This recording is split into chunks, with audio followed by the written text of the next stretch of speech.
Good afternoon, class. All right, so today we are going to finish up or continue on working with our 2.3 lesson. So I'm going to share my screen just to remind you all of what we did yesterday.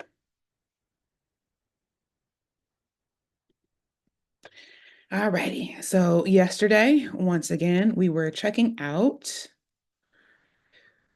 2.1, the three phases of enslavement. So we're looking at capture, middle passage, and sell and auction in the Americas. So this is going to be our triangle trade or our, middle passage right here in this map. And then as we kind of continued on, we saw the door of no return and just kind of understanding what that means. If you are a captured African who goes through that door and understand that you're never, ever, ever going to come back to your homeland or see the people that you know or that you love or any of those things. So just understanding the importance and just the hardship of, being enslaved against your will and then also being forced into another continent in very harsh and horrible conditions, while also never being able to see your family or your friends or your community ever again. So let's go on and move forward just a smidge. And so we once again looked at the Middle Passage or the ships that took all the enslaved people from West Africa into the Americas, South, North America, and the Caribbeans.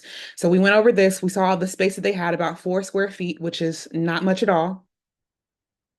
And then this is where our lesson really or today's worksheet and our lesson really goes into. So we're going to look at Gustavus Vasas, who was renamed to Olaudah Equiano, and look at one of his passages from his very, very famous book, entitled "The Interesting Narrative of the Life of Olaudah Equiano, or Gustavus Vasas, the African written by himself."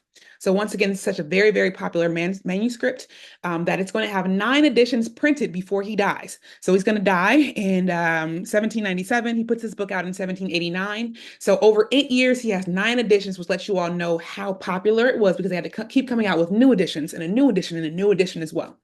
The other thing that we have to remember with this is that this book is what allowed for the 1807 Slave Act or slave trade to be ended. So in 1807, a law was passed in the United States in which that we could no longer bring in enslaved people from West Africa. And so this manuscript is a huge, huge part of it because he's going to explain and describe what he experienced as an enslaved African coming directly from West Africa as he makes his journey into the Americas and just kind of what he experiences along the way, which is a really big part of the passage that we're going to be looking at today. Okay. And so here's the passage, but I'm also going to remind you that the source information is also still there for you in that 2.1 and 2.3 folder. So if we go into the sources, we can see the length of the actual passage. So it's going to be a little bit long, but I have faith in you all that you'll be able to read this, understand it. And then for our worksheet, what we're looking for, let's go over to this. All right, so we're going to be analyzing a source of Olaudah Equiano's slave narrative. So you're going to use the skills of identifying and explaining the source's claims, evidence, and reasoning. Using Equiano's excerpt in the EKs and the class discussion, explain his claims, evidence, and reasoning. And there are a few of them that you can read in that 2-page passage. So I really want you all to do it by yourselves. But if you find that it is a little bit too hard, I will allow you all, or you all can work with a partner. Just make sure that you are actually doing your work, okay? So then we're going to move on back to our PowerPoint to kind of go a little bit further and what we were dealing with. And so remember, the next person that we're going to see is going to be Phyllis Wheatley. Once again, another West African person that was kidnapped and enslaved and brought into the Americas.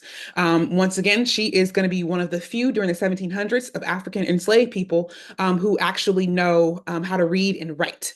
And she's going to put out a book of poetry, and that we're going to be reading one of the poems today. And so that is called On Being Brought from Africa to America by Phyllis Wheatley in 1773.